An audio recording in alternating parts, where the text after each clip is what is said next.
Existe uma cena que se repete todos os dias, em milhões de casas. Você sabe exatamente o que precisa fazer: escrever um trabalho, estudar para uma prova, responder um e-mail, começar um projeto, marcar uma consulta ou tomar uma decisão importante. Você promete que vai começar.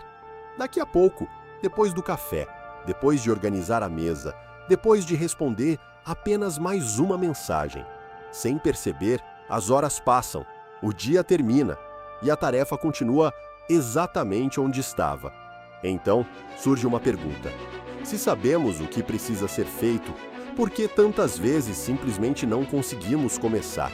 Será preguiça, falta de disciplina, ou será que existe algo muito mais profundo acontecendo dentro do cérebro?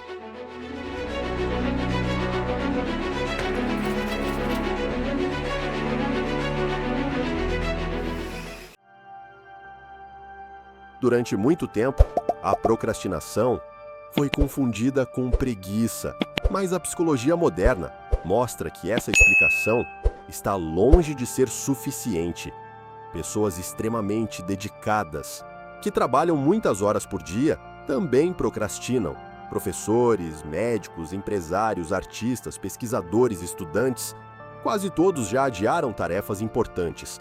O curioso é que, muitas vezes, quanto mais importante é uma atividade, maior pode ser a tendência de adiá-la. Se fosse apenas preguiça, isso dificilmente faria sentido. Existe uma característica fascinante do cérebro humano. Ele procura economizar energia. Durante milhões de anos, sobreviver exigia administrar recursos limitados, pensar profundamente, planejar, resolver problemas complexos. Tudo isso consome energia. Por isso, sempre que possível, o cérebro procura atalhos, escolhe comportamentos conhecidos, evita esforços desnecessários, não porque deseja impedir nosso crescimento, mas porque foi moldado para sobreviver. E durante a maior parte da evolução humana, economizar energia aumentava as chances de continuar vivo. Imagine que duas partes da sua mente fazem perguntas diferentes. Uma delas pergunta: o que é melhor para o meu futuro? A outra pergunta: o que é mais agradável agora? Na maioria dos dias, essas duas respostas entram em conflito. Estudar agora, ou assistir apenas mais um vídeo, dormir cedo, ou continuar rolando o feed, poupar dinheiro, ou comprar algo imediatamente. A procrastinação costuma nascer exatamente nesse conflito, entre aquilo que desejamos no longo prazo e aquilo que oferece recompensa imediata. Nosso cérebro possui sistemas especializados em aprender quais comportamentos costumam gerar recompensas. Durante milhares de anos, encontrar alimento, descansar, conviver com outras pessoas, tudo isso aumentava nossas chances de sobrevivência. Hoje, esses mesmos sistemas continuam funcionando, mas vivem cercados por estímulos que oferecem pequenas recompensas praticamente instantâneas. Uma notificação, um vídeo curto, uma nova mensagem, uma curtida, cada uma delas pode capturar nossa atenção por alguns instantes. Enquanto isso, tarefas importantes costumam oferecer recompensas muito mais distantes. Estudar produz resultados semanas depois. Fazer exercícios leva meses.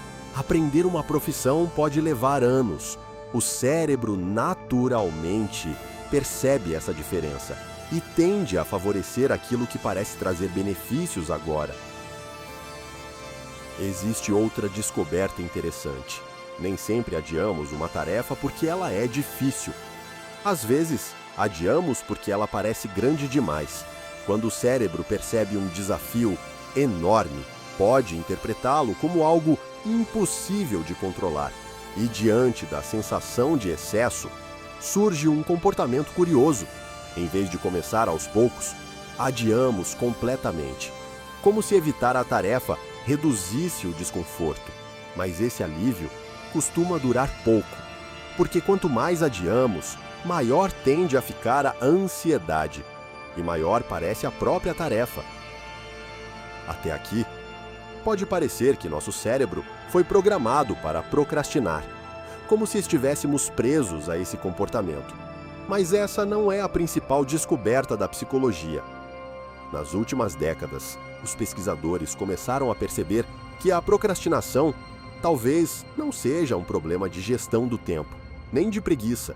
Ela parece estar muito mais relacionada à maneira como lidamos com emoções como ansiedade, insegurança, frustração e medo de falhar. E essa descoberta muda completamente a forma como entendemos por que deixamos tantas coisas para depois. Durante muito tempo, a procrastinação foi tratada como um problema de organização, como se bastasse administrar melhor o tempo.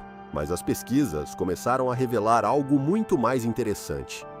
Na maioria das vezes, não estamos fugindo da tarefa. Estamos fugindo da emoção que ela provoca: ansiedade, medo, insegurança, frustração, dúvida. Ao adiar uma atividade, o desconforto diminui por alguns instantes. O cérebro interpreta esse alívio como uma pequena recompensa e aprende rapidamente uma associação. Quando essa tarefa aparecer, evite. O problema é que o alívio dura pouco, mas a tarefa continua esperando. Existe uma relação curiosa entre perfeccionismo e procrastinação. À primeira vista, eles parecem opostos, mas frequentemente caminham juntos. Quando acreditamos que tudo precisa sair perfeito, começar se torna assustador, porque qualquer erro parece representar um fracasso. Então esperamos o momento ideal, a inspiração perfeita, mais conhecimento, mais confiança. Mas esse momento raramente chega. Enquanto esperamos pela perfeição, o tempo continua passando e aquilo que poderia ter sido apenas um primeiro passo transforma-se em uma montanha cada vez maior. Existe outra descoberta fascinante. Nosso cérebro aprende constantemente quais comportamentos costumam trazer recompensas. Um dos sistemas envolvidos nesse processo utiliza substâncias como a dopamina para participar da aprendizagem, da motivação e da antecipação de recompensas. Quando recebemos uma recompensa imediata, o cérebro registra aquela experiência. Quando repetimos esse comportamento, ele tende a facilitar sua repetição. É por isso que atividades rápidas e previsíveis conseguem capturar nossa atenção com tanta facilidade. Mas existe um detalhe importante. O cérebro também pode aprender a encontrar satisfação em objetivos de longo prazo.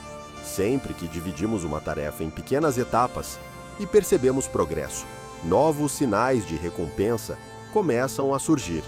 Pouco a pouco, o cérebro aprende que avançar também pode ser prazeroso. Talvez exista uma característica curiosa da procrastinação. O momento mais difícil quase nunca é continuar, é começar. Antes da primeira ação, o cérebro ainda enxerga apenas esforço, incerteza, consumo de energia. Mas depois que iniciamos, algo muda. A tarefa deixa de ser apenas uma ideia. Ela passa a existir. E continuar costuma exigir muito menos esforço do que imaginávamos. Talvez seja por isso que tantas estratégias eficazes começam da mesma forma, não tentando terminar uma grande tarefa, mas apenas iniciando um pequeno movimento. Existe um mito muito comum, o de que pessoas extremamente produtivas acordam todos os dias cheias de motivação. A realidade costuma ser diferente. Elas também sentem preguiça, também ficam cansadas, também enfrentam dias difíceis. A diferença é que aprenderam a depender menos da motivação e mais dos hábitos, dos horários, dos ambientes, das rotinas. Quando um comportamento deixa de depender apenas da vontade do momento, ele passa a exigir muito menos energia para acontecer. A consistência raramente nasce da motivação constante. Ela costuma nascer da repetição. Depois de tudo isso, talvez exista uma pergunta melhor do que: como faço para parar de procrastinar? Talvez devêssemos perguntar: o que meu cérebro está tentando evitar quando adio essa tarefa? Essa mudança parece pequena, mas transforma completamente a investigação, porque deixa de tratar a procrastinação como um defeito de caráter e passa a enxergá-la como um comportamento que tenta reduzir um desconforto imediato. Nem sempre da melhor maneira, mas quase sempre com a intenção de nos proteger. Todos nós adiamos alguma coisa, um projeto, uma conversa, uma decisão, um sonho. Durante muito tempo, acreditamos que procrastinar significava falta de disciplina. Hoje sabemos que a realidade é muito mais complexa. O cérebro não adia tarefas porque deseja impedir nosso crescimento. Muitas vezes, ele apenas tenta nos afastar de emoções que considera desconfortáveis. Mas existe algo extraordinário. O mesmo cérebro que aprende a evitar também pode aprender a agir, pouco a pouco, escolha após escolha, um pequeno passo de cada vez. Talvez vencer a procrastinação nunca tenha significado esperar o momento perfeito. Talvez comece justamente quando aceitamos dar o primeiro passo, mesmo sem sentir vontade, porque compreender a mente humana não elimina todos os nossos desafios, mas nos ajuda a caminhar por eles com muito mais consciência. E talvez toda a grande realização tenha começado exatamente assim, com alguém decidindo começar, mesmo antes de se sentir pronto.